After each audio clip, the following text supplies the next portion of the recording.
Bienvenue. On sort d'une période là où l'intelligence artificielle, elle était partout, on en parlait beaucoup, c'était fascinant, parfois même un jeu. Mais bon, pour pas mal de monde, la question reste comment on passe de l'expérimentation à vraiment créer de la valeur ou même un revenu. Les documents qu'on examine aujourd'hui, ils avancent une idée assez forte. 2026, ça pourrait être un tournant. L'IA deviendrait un levier économique concret. Et pas seulement pour les géants de la tech, hein, mais aussi à notre échelle, quoi. Alors, notre exploration du jour, elle va se concentrer sur une méthode spécifique bien détaillée dans ses sources. Une méthode qui promet, attention, la possibilité de générer 100 € par jour avec l'IA. Faut préciser quand même, hein, cette info vient d'un créateur qui dit l'appliquer lui-même. Donc, notre objectif, c'est de passer ça au crible, comprendre la logique, les outils mentionnés, GTGT, Canva et son IA, Make.com. Et surtout, évaluer si c'est cohérent, si c'est faisable, ce qui est présenté. Alors, allons-y, plongeons là-dedans. Ce qui est intéressant, je trouve, d'emblée, c'est cette trajectoire qu'on nous décrit. Après la découverte en 2023, l'expérimentation en 2024, là on parle d'une phase de monétisation, d'automatisation pour 2026. Et l'argument derrière, il est pertinent, hein. Les grandes boîtes automatisent, oui, mais du coup, paradoxalement, les outils pour le faire deviennent plus accessibles, souvent moins chers, voire gratuits. On dirait que la barrière technique, elle baisse pour certaines tâches. Effectivement. Et cette méthode précise, elle s'appuie sur un système en 3 étapes, comme il l'appelle. Ce qui est mis en avant, c'est que ça ne demande pas grand-chose, un ordi, Internet, et être curieux. Bon, première brique, ChatGPT. Hmm. Alors, d'après les documents, son rôle, c'est pas juste écrire. Non, il est présenté comme un consultant digital, capable de structurer une offre. L'exemple donné est très direct, hein, un prompt qui demande d'agir comme un expert en marketing digital pour créer un plan complet pour lancer une micro-agence d'IA générative en 7 jours. Ah oui. L'idée avancée, c'est d'avoir une feuille de route quasi immédiate pour pouvoir, toujours selon eux, proposer des services très vite. De cerveau numérique pour ChatGPT. C'est frappant, c'est une bonne image. C'est vrai que ses capacités à structurer des idées, à générer un plan d'action ou à rédiger des contenus, elles sont impressionnantes. Ça peut donner un bon cadre de départ, oui. Par contre, il faut tout de suite nuancer, je pense. Avoir un plan, même très détaillé, ce n'est que l'esquisse. C'est le tout début. Sa mise en œuvre réelle, l'adapter au marché qui bouge tout le temps, la prospection client, gérer les projets, se différencier, tout ça, ça reste le cœur du travail et ça demande des compétences qui vont bien au-delà de juste générer du texte, quoi. L'outil propose une structure, d'accord, mais l'intelligence humaine, elle, reste indispensable pour l'adapter, l'exécuter et surtout la confronter à la réalité du terrain. C'est un point essentiel, ça. Est-ce que la source donne des pistes sur comment combler ce fossé entre le plan généré par l'IA et la réussite sur le terrain? Ou est-ce que ça reste un peu flou? D'après ce qu'on lit ici, la source insiste beaucoup sur la facilité de génération du plan initial. Grâce au prompt, on met l'accent sur la rapidité, hop, on a une structure. Mais la phase complexe, celle de l'exécution, de l'adaptation au marché, même si elle est cruciale, elle semble moins détaillée ici. Et c'est souvent là que ça coince, en fait, au-delà de l'outil lui-même. D'accord. Bon, on garde cette question de l'exécution en tête alors. Deuxième étape, Canva, mais spécifiquement avec ses fonctions IA. Ils appellent ça Canva AI Studio dans les documents. Mhm. L'argument, c'est que Canva, ce n'est plus juste pour faire des jolis designs. Ça permettrait de générer vite des contenus visuels plus complexes. Des vidéos courtes, des miniatures YouTube, même des visuels de pub. Le tout à partir d'instructions simples, de texte. L'exemple cité, créer une publicité moderne pour une formation en ligne sur l'IA. Oui. Et l'application concrète pour gagner de l'argent, c'est de créer et vendre ces visuels. Logo, couverture d'e-book, miniatures, vidéos courtes. Les documents proposent même un calcul pour arriver aux 100 € par jour. Faire et vendre 5 commandes de visuels à 20 € chacune. Il est affirmé que ce modèle serait déjà utilisé par plein de freelances. Là, on essaie de rendre ça très tangible. Alors, la progression de ces outils de génération visuelle par IA, intégrés dans des plateformes comme Canva, c'est c'est indéniable, oui. Ça démocratise vraiment la création de visuels. On peut obtenir une qualité acceptable pour beaucoup d'usages. Très rapidement, c'est un avantage certain. Par contre, cette facilité, ça soulève tout de suite une question clé, la valeur et la concurrence. Si tout le monde utilise les mêmes outils pour produire des choses similaires, Comment on justifie un tarif, même modeste, comme 20 euros? Oui, bonne question. La différenciation devient essentielle. Et elle repose plus tellement sur la maîtrise technique de l'outil du coup. Elle repose plutôt sur la compréhension fine du besoin du client, l'originalité du concept, la qualité du service autour, bref, proposer quelque chose qui sort du lot, généré automatiquement. Cette question de la différenciation, elle semble centrale en effet. Est-ce que l'approche décrite donne des pistes pour ça, pour se démarquer, ou est-ce qu'elle mise tout sur la rapidité et le volume? L'accent est mis surtout sur l'accessibilité et la rapidité de création, grâce à l'IAM Canva. La stratégie de différenciation, si elle existe, elle n'est pas vraiment détaillée dans les passages qu'on analyse ici. Le calcul, 5 fois 20 euros, suggère une approche basée sur le volume de petites prestations, effectivement. Le risque, c'est que si l'offre générée par IA devient énorme, les prix baissent et c'est plus dur de se distinguer juste sur le visuel. La valeur, elle doit sans doute être construite autour du visuel, le conseil, comprendre le besoin, le service client, plutôt que dans le visuel lui-même en fait. D'accord, je vois. Ça nous amène à la troisième étape, présentée comme le pilier de l'automatisation, make.com. Hmm. Cet outil est décrit comme le connecteur, celui qui permet de lier différentes applications web. Les exemples, YouTube, Notion, Gmail, Google Sheets, Stripe. Pour qu'elles fonctionnent ensemble de manière autonome en réduisant le travail manuel. Oui, l'intégration. Et les exemples d'automatisation sont assez parlants. Envoyer une facture Stripe automatiquement après une commande. Publier le même contenu sur plusieurs réseaux sociaux en même temps. Ou envoyer un email personnalisé à un prospect via Gmail après qu'il ait rempli un formulaire Notion, par exemple. C'est là que l'idée d'un revenu qui tend vers le passif est introduite.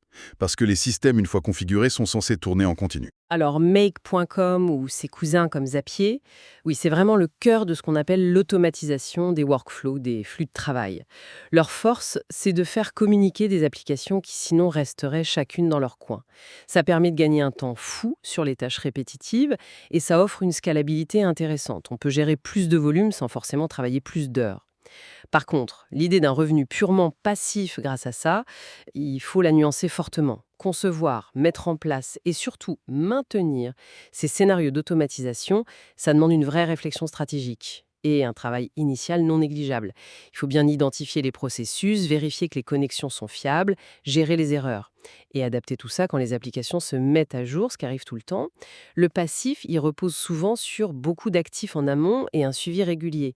Ce n'est pas magique. Donc, l'image d'un système qui tourne tout seul, indéfiniment, sans qu'on s'en occupe, comme on pourrait le comprendre, c'est sans doute une simplification. C'est une simplification importante, oui.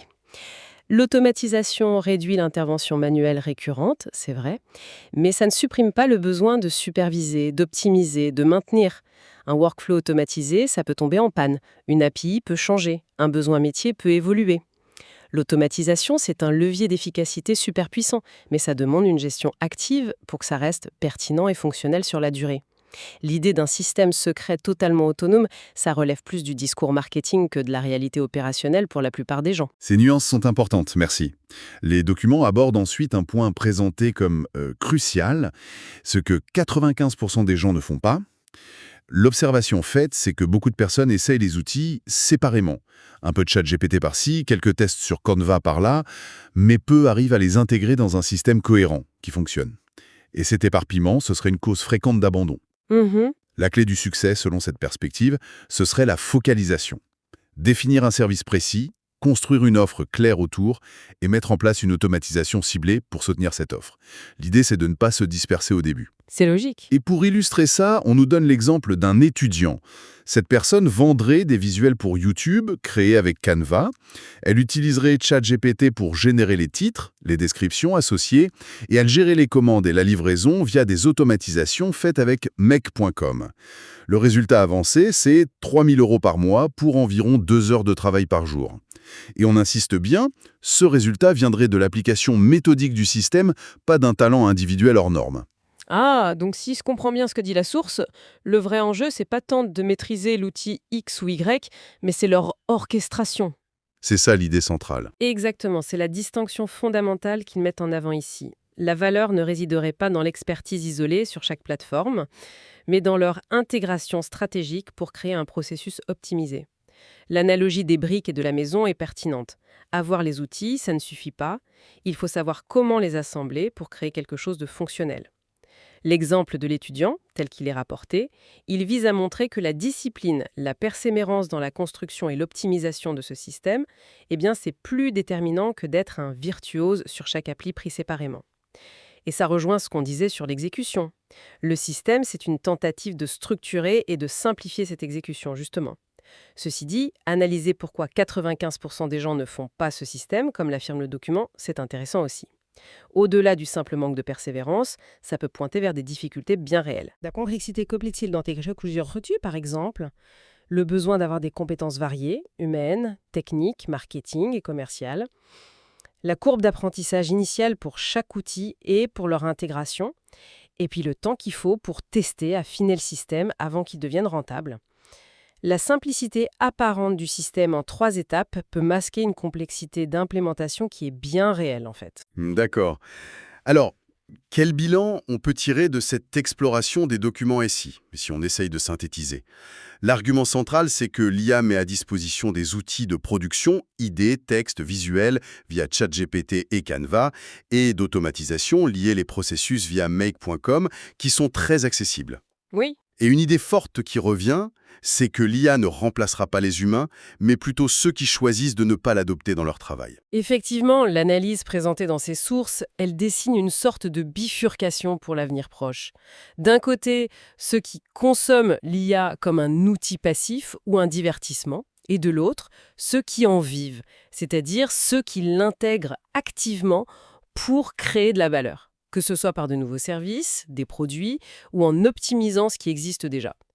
L'opportunité telle qu'elle est décrite ici, elle se situe clairement du côté de l'action, de la construction de systèmes, même élémentaires au départ, comme celui qu'on a vu. L'accent est vraiment mis sur le passage de spectateur à acteur. Et en guise de conclusion, l'approche détaillée dans nos sources, elle semble lancer une invitation implicite à expérimenter, quoi. Elle suggère que si on applique ce système en 3 étapes de manière rigoureuse, cohérente, sur une période donnée, disons 30 jours, eh bien, ça pourrait ouvrir la voie à une première source de revenus liée à l'IA. La question sous-jacente, posée de façon plus neutre, c'est celle de notre positionnement individuel face à cette évolution technologique. On observe ou on teste concrètement? Et au-delà de la question de générer des revenus, qui est le cœur du sujet ici, cette approche, elle soulève une interrogation plus vaste, je trouve, qui invite à réfléchir. Quand on voit comment ces 3 types d'outils, génération d'idées, production de contenu et automatisation des processus sont combinés ici, on peut se demander quels autres processus dans des domaines d'activité bien plus variés, peut-être même très traditionnels, quels processus pourraient être fondamentalement repensés, optimisés, voire réinventés, par une intégration similaire et intelligente de ces technologies.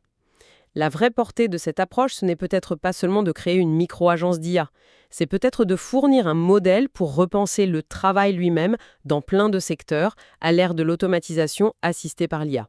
C'est peut-être là que se niche l'impact le plus profond et le plus durable, finalement. Bienvenue.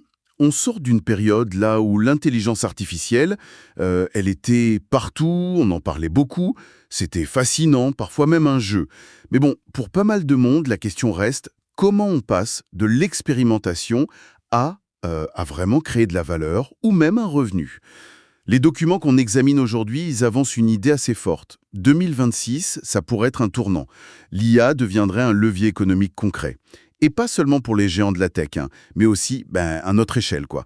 Alors, notre exploration du jour, elle va se concentrer sur une méthode spécifique bien détaillée dans ses sources. Une méthode qui promet, attention, la possibilité de générer 100 € par jour avec l'IA. Faut préciser quand même, cette info vient d'un créateur qui dit l'appliquer lui-même. Donc, notre objectif, c'est de passer ça au crible, comprendre la logique, les outils mentionnés, GTGT, Canva et son IA, make.com. Et surtout, évaluer si c'est cohérent, si c'est faisable, ce qui est présenté. Alors, allons-y, plongeons là-dedans. Ce qui est intéressant, je trouve, d'emblée, c'est cette trajectoire qu'on nous décrit. Après la découverte en 2023, l'expérimentation en 2024, là on parle d'une phase de monétisation, d'automatisation pour 2026. Et l'argument derrière, il est pertinent. Les grandes boîtes automatisent, oui, mais du coup, paradoxalement, les outils pour le faire deviennent plus accessibles, souvent moins chers, voire gratuits. On dirait que la barrière technique, elle baisse pour certaines tâches. Effectivement. Et cette méthode précise, elle s'appuie sur un système en 3 étapes, comme il l'appelle.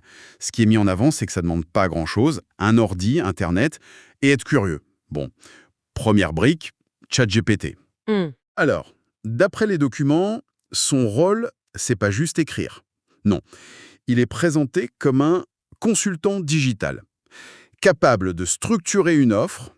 L'exemple donné est très direct, hein, un prompt qui demande d'agir comme un expert en marketing digital pour créer un plan complet pour lancer une micro-agence d'IA générative en 7 jours. Ah oui.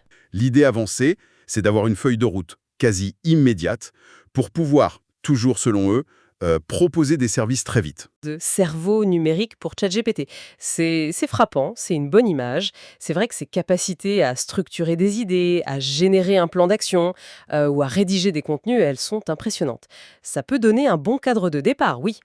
Par contre, il faut tout de suite nuancer, je pense. Avoir un plan, même très détaillé, ce n'est que l'esquisse. C'est le tout début. Sa mise en œuvre réelle, l'adapter au marché qui bouge tout le temps, la prospection client, gérer les projets, se différencier, tout ça, ça reste le cœur du travail et ça demande des compétences qui vont bien au-delà de juste générer du texte, quoi. L'outil propose une structure, d'accord, mais l'intelligence humaine, elle, reste indispensable pour l'adapter, l'exécuter et surtout la confronter à la réalité du terrain. C'est un point essentiel, ça. Est-ce que la source donne des pistes sur comment combler ce fossé entre le plan généré par l'IA et la réussite sur le terrain? Ou est-ce que ça reste un peu flou? D'après ce qu'on lit ici, la source insiste beaucoup sur la facilité de génération du plan initial. Grâce au prompt, on met l'accent sur la rapidité, hop, on a une structure. Mais la phase complexe, celle de l'exécution, de l'adaptation au marché, même si elle est cruciale, elle semble moins détaillée ici. Et c'est souvent là que ça coince, en fait, au-delà de l'outil lui-même. D'accord. Bon, on garde cette question de l'exécution en tête alors. Deuxième étape, Canva, mais spécifiquement avec ses fonctions IA. Ils appellent ça Canva AI Studio dans les documents. Mhm. L'argument, c'est que Canva, ce n'est plus juste pour faire des jolis designs. Ça permettrait de générer vite des contenus visuels plus complexes. Des vidéos courtes, des miniatures YouTube, même des visuels de pub. Le tout à partir d'instructions simples, de texte.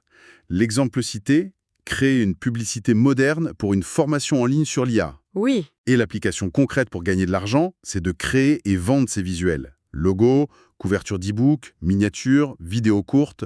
Les documents proposent même un calcul pour arriver aux 100 € par jour. Faire et vendre 5 commandes de visuels à 20 € chacune. Il est affirmé que ce modèle serait déjà utilisé par plein de freelances. Là, on essaie de rendre ça très tangible. Alors, la progression de ces outils de génération visuelle par IA, intégrés dans des plateformes comme Canva, c'est indéniable, oui. Ça démocratise vraiment la création de visuels. On peut obtenir une qualité acceptable pour beaucoup d'usages. Très rapidement, c'est un avantage certain. Par contre, cette facilité, ça soulève tout de suite une question clé, la valeur et la concurrence. Si tout le monde utilise les mêmes outils pour produire des choses similaires, comment on justifie un tarif, même modeste, comme 20 €? Oui, bonne question. La différenciation devient essentielle. Et elle repose plus tellement sur la maîtrise technique de l'outil du coup. Elle repose plutôt sur la compréhension fine du besoin du client, l'originalité du concept, la qualité du service autour, bref, proposer quelque chose qui sort du lot, généré automatiquement. Cette question de la différenciation, elle semble centrale en effet. Est-ce que l'approche décrite donne des pistes pour ça, pour se démarquer, ou est-ce qu'elle mise tout sur la rapidité et le volume? L'accent est mis surtout sur l'accessibilité et la rapidité de création, grâce à l'IA Canva. La stratégie de différenciation, si elle existe, elle n'est pas vraiment détaillée dans les passages qu'on analyse ici. Le calcul, 5 fois 20 €, suggère une approche basée sur le volume de petites prestations, effectivement. Le risque, c'est que si l'offre générée par IA devient énorme, les prix baissent et c'est plus dur de se distinguer juste sur le visuel. La valeur, elle doit sans doute être construite autour du visuel, le conseil, comprendre le besoin, le service client, plutôt que dans le visuel lui-même, en fait. D'accord, je vois.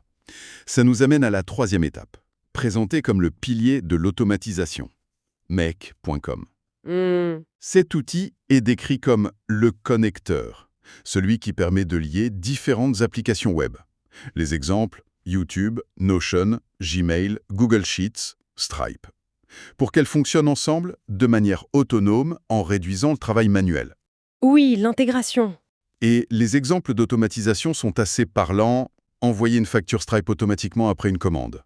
Publier le même contenu sur plusieurs réseaux sociaux en même temps.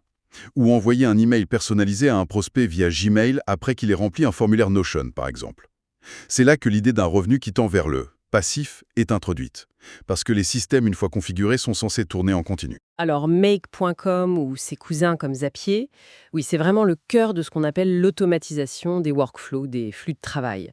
Leur force, c'est de faire communiquer des applications qui sinon resteraient chacune dans leur coin. Ça permet de gagner un temps fou sur les tâches répétitives et ça offre une scalabilité intéressante. On peut gérer plus de volume sans forcément travailler plus d'heures. Par contre, l'idée d'un revenu purement passif grâce à ça, il faut la nuancer fortement. Concevoir, mettre en place et surtout maintenir ces scénarios d'automatisation, ça demande une vraie réflexion stratégique et un travail initial non négligeable. Il faut bien identifier les processus, vérifier que les connexions sont fiables, gérer les erreurs et adapter tout ça quand les applications se mettent à jour, ce qui arrive tout le temps. Le passif, il repose souvent sur beaucoup d'actifs en amont et un suivi régulier. Ce n'est pas magique. Donc, l'image d'un système qui tourne tout seul, indéfiniment, sans qu'on s'en occupe, comme on pourrait le comprendre, c'est sans doute une simplification. C'est une simplification importante, oui. L'automatisation réduit l'intervention manuelle récurrente, c'est vrai, mais ça ne supprime pas le besoin de superviser, d'optimiser, de maintenir. Un workflow automatisé, ça peut tomber en panne. Une API peut changer. Un besoin métier peut évoluer. L'automatisation, c'est un levier d'efficacité super puissant, mais ça demande une gestion active pour que ça reste pertinent et fonctionnel sur la durée. L'idée d'un système secret totalement autonome, ça relève plus du discours marketing que de la réalité opérationnelle pour la plupart des gens. Ces nuances sont importantes, merci. Les documents abordent ensuite un point présenté comme crucial, ce que 95% des gens ne font pas. L'observation faite, c'est que beaucoup de personnes essayent les outils séparément. Un peu de ChatGPT par-ci, quelques tests sur Canva par-là, mais peu arrivent à les intégrer dans un système cohérent qui fonctionne. Et cet éparpillement, ce serait une cause fréquente d'abandon. La clé du succès, selon cette perspective, ce serait la focalisation.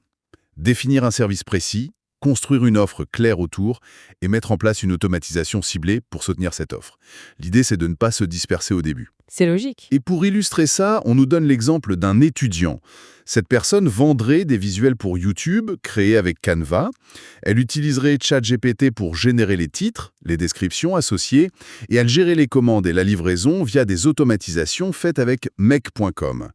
Le résultat avancé, c'est 3 000 € par mois pour environ 2 heures de travail par jour. Et on insiste bien, ce résultat viendrait de l'application méthodique du système, pas d'un talent individuel hors norme. Ah, donc si je comprends bien ce que dit la source, le vrai enjeu, c'est pas tant de maîtriser l'outil X ou Y, mais c'est leur orchestration. C'est ça l'idée centrale. Exactement, c'est la distinction fondamentale qu'ils mettent en avant ici. La valeur ne résiderait pas dans l'expertise isolée sur chaque plateforme, mais dans leur intégration stratégique pour créer un processus optimisé. L'analogie des briques et de la maison est pertinente. Avoir les outils, ça ne suffit pas. Il faut savoir comment les assembler pour créer quelque chose de fonctionnel. L'exemple de l'étudiant, tel qu'il est rapporté, il vise à montrer que la discipline, la persévérance dans la construction et l'optimisation de ce système, eh bien, c'est plus déterminant que d'être un virtuose sur chaque appli pris séparément. Et ça rejoint ce qu'on disait sur l'exécution. Le système, c'est une tentative de structurer et de simplifier cette exécution, justement. Ceci dit, analyser pourquoi 95% des gens ne font pas ce système, comme l'affirme le document, c'est intéressant aussi. Au-delà du simple manque de persévérance, ça peut pointer vers des difficultés bien réelles. La complexité qu'implique-t-il d'intégrer plusieurs retenus, par exemple? Le besoin d'avoir des compétences variées, humaines, techniques, marketing et commerciales.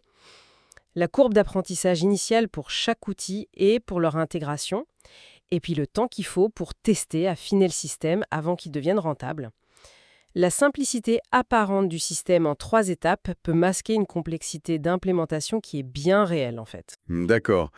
Alors, quel bilan on peut tirer de cette exploration des documents SI, si on essaye de synthétiser?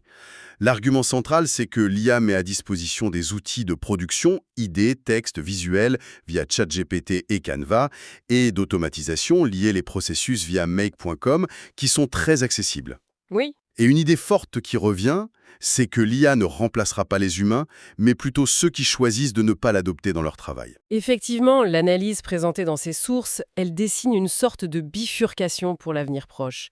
D'un côté, ceux qui consomment l'IA comme un outil passif ou un divertissement, et de l'autre, ceux qui en vivent, c'est-à-dire ceux qui l'intègrent activement pour créer de la valeur, que ce soit par de nouveaux services, des produits, ou en optimisant ce qui existe déjà. L'opportunité telle qu'elle est décrite ici, elle se situe clairement du côté de l'action, de la construction de systèmes, même élémentaires au départ, comme celui qu'on a vu. L'accent est vraiment mis sur le passage de spectateur à acteur. Et en guise de conclusion, l'approche détaillée dans nos sources, elle semble lancer une invitation implicite à expérimenter, quoi. Elle suggère que si on applique ce système en 3 étapes de manière rigoureuse, cohérente, sur une période donnée, disons 30 jours, eh bien, ça pourrait ouvrir la voie à une première source de revenus liée à l'IA. La question sous-jacente, posée de façon plus neutre, c'est celle de notre positionnement individuel face à cette évolution technologique. On observe ou on teste concrètement? Et au-delà de la question de générer des revenus, qui est le cœur du sujet ici, cette approche, elle soulève une interrogation plus vaste, je trouve, qui invite à réfléchir.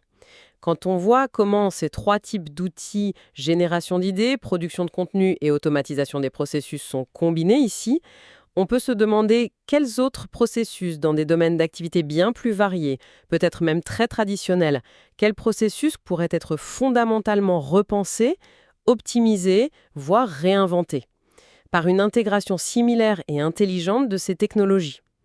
La vraie portée de cette approche, ce n'est peut-être pas seulement de créer une micro-agence d'IA, c'est peut-être de fournir un modèle pour repenser le travail lui-même dans plein de secteurs à l'ère de l'automatisation assistée par l'IA.